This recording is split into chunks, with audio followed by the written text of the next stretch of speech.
This is Nixon. Oh, here he goes! My goodness! They may not like the cold, He's taking it the distance! And Joe coming all the way! Touchdown! but they represent the green and gold. Love to Watson. Going deep, has a man. It's caught! Watson is in! Touchdown, Green Bay! Welcome to the West Coast Cheeseheads podcast.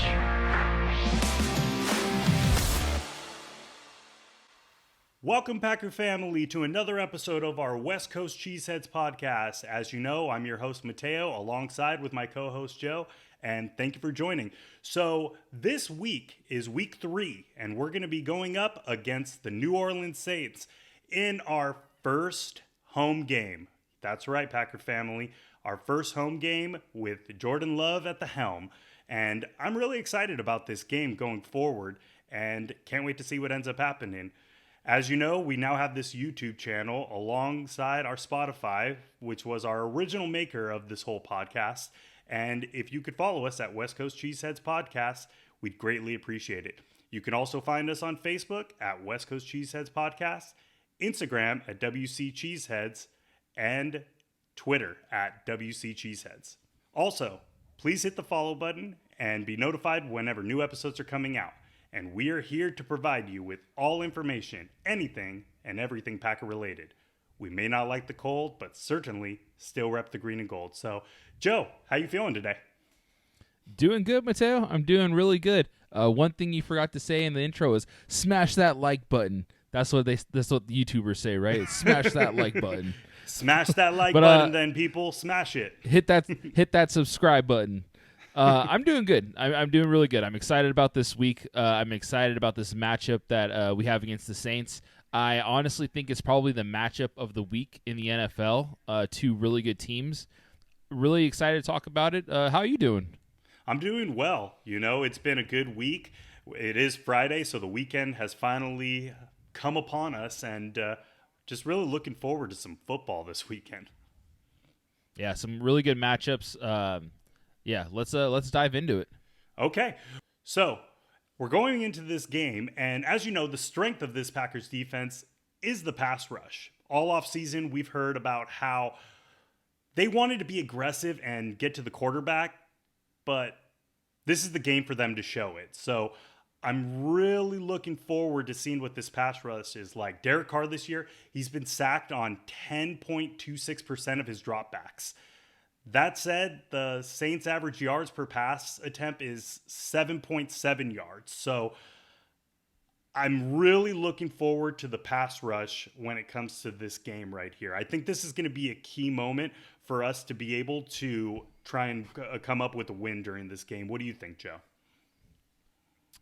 Yeah, our defense, our defensive line, our pass rush has really stepped up and showed that they are an elite force in the NFL. One of the best pass rushes in the NFL, Derek Carr right now only has a passer rating of 80.2. He's only averaging 7.7 yards per attempt.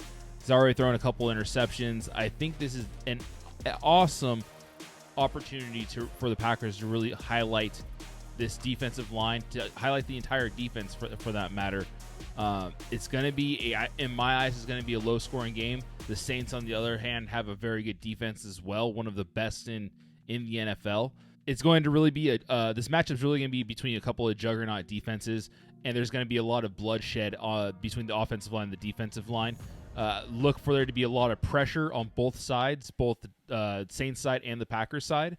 But this game is going to be won on the defensive side of the game, on the defensive side of the ball, Yeah, definitely going to be on the defensive side. And, you know, the other part of this, besides the pass rush, that I think is going to be really important, is going to be the Packers secondary.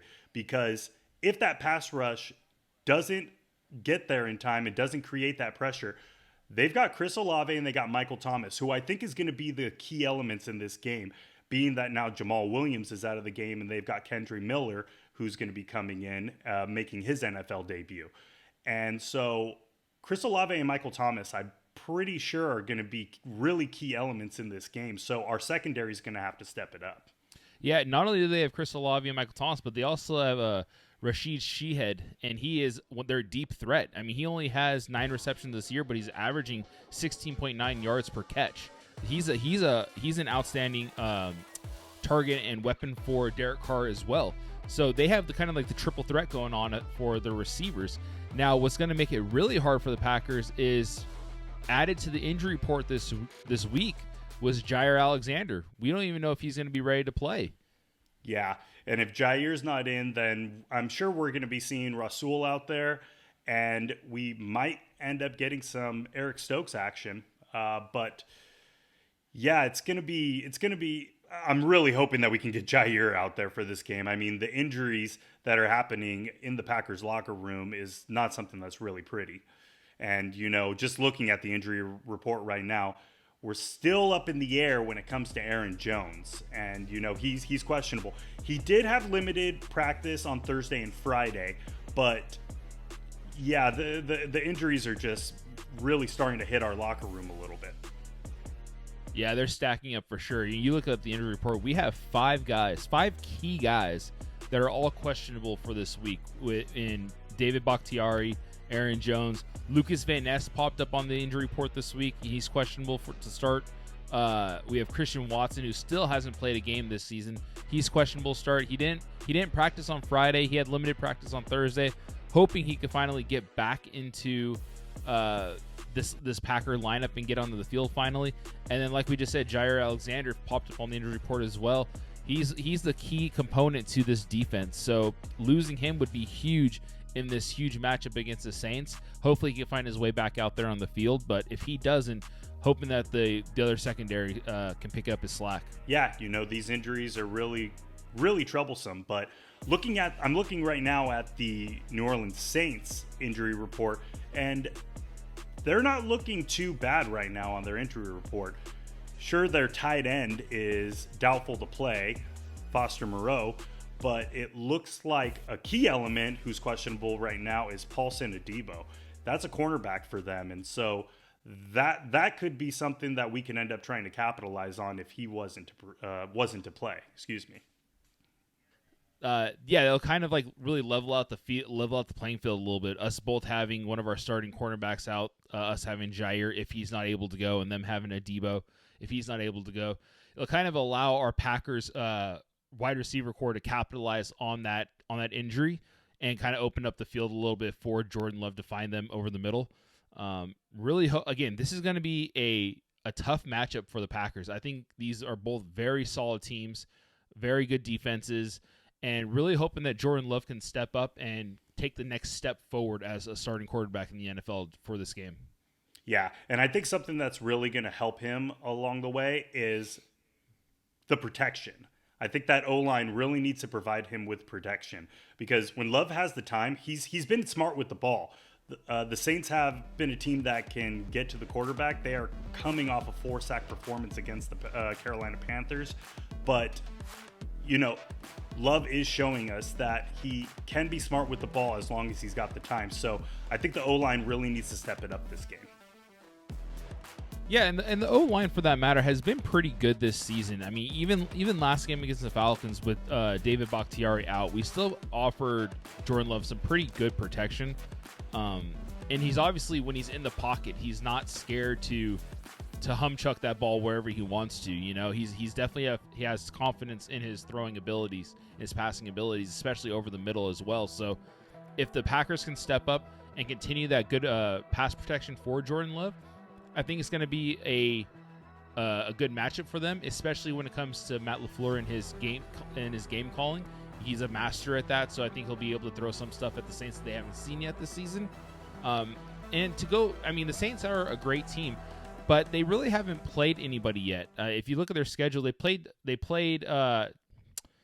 Tennessee. They barely snuck out with the win against Tennessee, 16-15, and then they went to Carolina. Played and won 20-17, and Carolina is not that good of a team either, so they're barely winning these games that they're playing. And I believe, in my eyes, that the Packers are a better team than both Tennessee and Carolina. So this is really a toss-up game, I think. I don't think that either one of these teams has the edge. I don't know. How do you think that you see this game finalizing? Well, I think you're bringing up a good point here. New Orleans hasn't really played good teams compared to the Packers. And with that being said, I said it in our roster breakdown. I think that the Packers are going to come away with the win on this, but that was before we saw what we're seeing now. And it seems like Jordan Love has actually gone together with these receivers. He's definitely developed a relationship with them. And the only thing that I could think of that could tear down this team is if Aaron Jones doesn't play and we can't move the ball with A.J. Dillon. A.J. Dillon needs to step it up from last game. I mean, he couldn't get anywhere with the ball. And if he can't, then we also have Patrick Taylor and we've got Emmanuel Wilson that are out there. Just like we discussed in the last episode, I think we need to start switching it up, kind of like we would with Jonesy and Dillon. And that could end up playing a part in it as well. But if we can't move the ball in that fashion, then the Saints could end up putting a lot of pressure onto the Packers and walk away with some points. I'm still going to give my breakdown that I started with at the beginning of the season. I think the Packers are going to walk away with this 21-17. Yeah, we look at the stats right now. A.J. Dillon this season's got 28 attempts, only 74 rushing yards, averaging 2.6 yards per carry. We knew that he was going to be a hard-nosed bruiser that was just going to kind of pound up the middle, but we were expecting a little bit more from this. You can't blame it all on A.J. Dillon. It does come into the offensive line as well, opening up holes for him. Hopefully they could get it going this game, because if they could get that run game going, it'll be able to open up the passing game for them as well and let Jordan Love throw it around a little bit. I'm looking at the odds right now for this game, and out of all the games on the schedule, this is the closest when it comes to the odds. This is a complete toss-up. Las Vegas is giving the Packers the slight edge on this, but yeah, this is the most toss-up a toss-up can get. Packers going into home. I think in our schedule predictions, I had them losing this game. But seeing how Jordan Love has been playing, seeing how our wide receiver core has been playing, if we can get Aaron Jones and Christian Watson back for this game, and Lucas Van Ness back for this game, I'm agreeing with you. I think the Packers come out with the win. Their first game at home, I think they take that home crowd energy, and I think they come away with the win. And it's a big win. It's a big win over, not a big win like scoring wise. I think it's gonna be a close game, but mentality wise for this Packers team, it would be a huge win if they could come out with the W this weekend against the Saints. Yeah, and okay, well, I guess only time will tell. We're looking forward to this game, but that concludes this episode. Thank you all again so much for watching. We truly appreciate all the support we've received from each one of you. Again, if you haven't, please hit the like and subscribe button, or as Joe specifically said, smash that like button. We truly appreciate all the support and thank each of you for joining us on the West Coast Cheeseheads podcast. We may not like the cold, but certainly still rep the green and gold. Go Pack Go. See you in a couple days.